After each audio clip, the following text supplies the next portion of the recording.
بسم اللہ الرحمن الرحیم۔ اگر لا الہ الا اللہ کا مفہوم سمجھ لو تو ایک غیر معمولی تبدیلی تمہارے اندر پیدا ہو جائے۔ انتخاب از خطبہ جمعہ حضرت خلیفۃ المسیح الخامس عید اللہ تعالیٰ بن نصر العزیز، فرمودہ 18 اگست سن 2017۔ آپ عید اللہ تعالیٰ بن نصر العزیز فرماتے ہیں کہ حضرت اقدس مسیح موعود علیہ الصلوۃ والسلام فرماتے ہیں کہ اصل بات یہ ہے کہ اللہ تعالیٰ کے فضل کے سوا یہ کیڑے اندر سے نہیں نکل سکتے، یعنی نفسانیت کے کیڑے۔ پس اللہ تعالیٰ ہی کا فضل حاصل کرنے کی کوشش کرنی چاہیے۔ فرماتے ہیں کہ یہ بہت ہی باریک کیڑے ہیں اور سب سے زیادہ ضرر اور نقصان ان کا ہی ہے جو لوگ جذبات نفسانی سے متاثر ہو کر اللہ تعالیٰ کے حقوق اور حدود سے باہر ہو جاتے ہیں اور اس طرح پر حقوق و لباد کو بھی تلف کرتے ہیں۔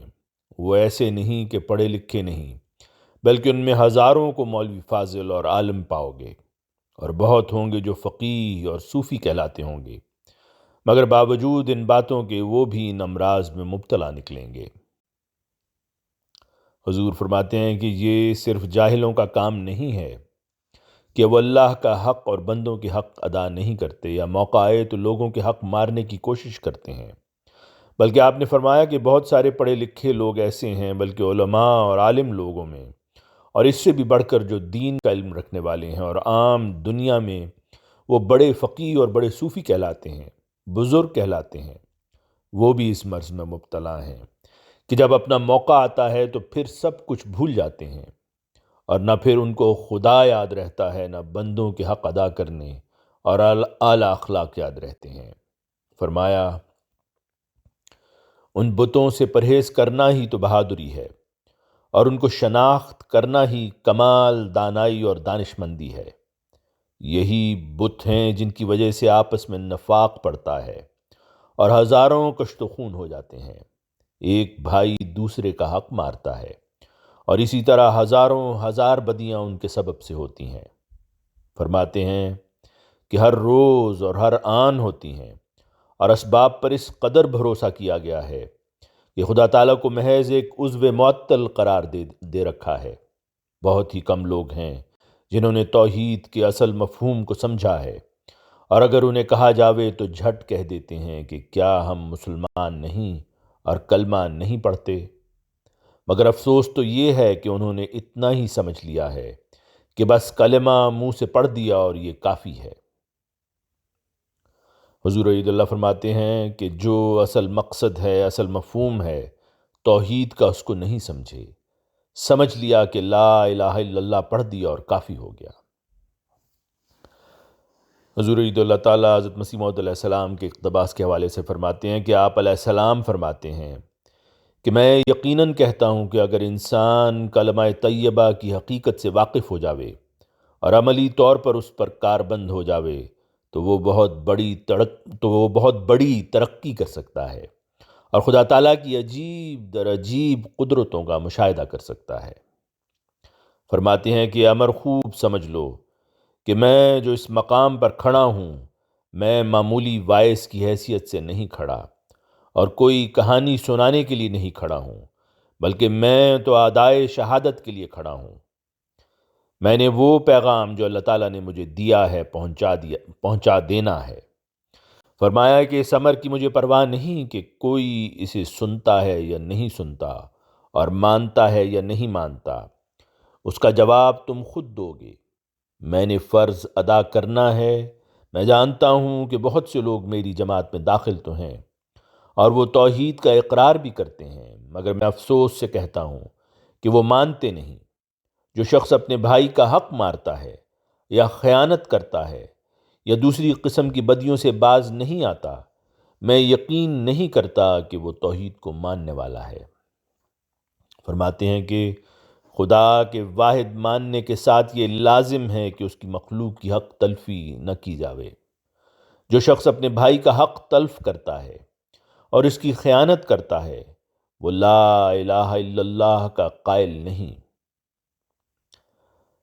حضور عید اللہ فرماتے ہیں کہ لا الہ الا اللہ کا قائل ہونا یا توحید کا قائل ہونے والا پھر بندوں کے حقوق بھی نہیں غصب کرتا۔ حضرت مسیح موعود علیہ السلام کے حوالے سے حضور عید اللہ فرماتے ہیں کہ کیونکہ یہ ایک ایسی نعمت ہے کہ اس کو پاتے ہی انسان میں خارق عادت تبدیلی ہو جاتی ہے۔ فرمایا کہ اگر لا الہ الا اللہ کا مفہوم سمجھ لو تو ایک غیر معمولی تبدیلی تمہارے اندر پیدا ہو جائے گی۔ فرمایا کہ اس میں بغض، کینہ، حسد، ریا وغیرہ کے بت نہیں رہتے اور خدا تعالیٰ سے اس کا قرب ہوتا ہے۔ یہ تبدیلی اسی وقت ہوتی ہے اور اسی وقت وہ سچا مواحد بنتا ہے جب یہ اندرونی بت، تکبر، خود پسندی، ریاکاری، کینہ و عداوت، حسد و بخل، نفاق و بدعہدی وغیرہ کے دور ہو جاویں۔ حقیقی مواحد بننا ہے تو پھر تکبر بھی چھوڑنا ہوگا، خود پسندی بھی چھوڑنی ہوگی، بناوٹ اور ریاکاری کو بھی چھوڑنا ہوگا، کینہ اور عداوت رکھنا بھی چھوڑنا ہوگا۔ کوئی صلح کرنے کے لیے آتا ہے، معافی مانگتا ہے تو اس کو معاف کرنا ہوگا۔ دلوں میں کینے پالنے نہیں چاہیے، دشمنیاں نہیں رکھنی چاہیے، حسد اور بخل کو بھی چھوڑنا ہوگا، نفاق اور بدعہدی کو بھی چھوڑنا ہوگا۔ یہ ساری چیزیں چھوڑیں گے تو آپ نے فرمایا کہ پھر ہی سچے مواحد بن سکتے ہو، تبھی لا الہ الا اللہ کے مفہوم کو سمجھ سکتے ہو۔ آپ علیہ السلام فرماتے ہیں کہ جب تک یہ بت اندر ہی ہیں اس وقت لا الہ الا اللہ کہنے میں کیوں کر سچا ٹھہر سکتا ہے، کیونکہ اس میں توکل کی نفی مقصود ہے۔ بس یہ پکی بات ہے کہ صرف منہ سے کہہ دینا کہ خدا کو واحد و لا شریک مانتا ہوں کوئی نفع نہیں دے سکتا۔ ابھی منہ سے کلمہ پڑھتا ہے اور ابھی کوئی امر ذرا مخالف مزاج ہوا اور غصہ اور غضب کو خدا بنا لیا۔ یہ حوالے ملفوظات جلد 9 صفحہ 105 تا 107 سے لیے گئے ہیں۔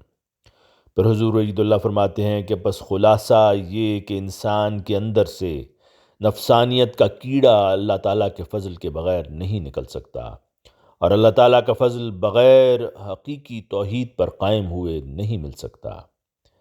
نرا لا الہ الا اللہ منہ سے کہہ دینے سے انسان مواحد نہیں بن سکتا۔ مواحد بننے کے لیے اللہ تعالیٰ کو سب طاقتوں کا مالک سمجھنا ضروری ہے اور اس کو معبود حقیقی سمجھنا ضروری ہے۔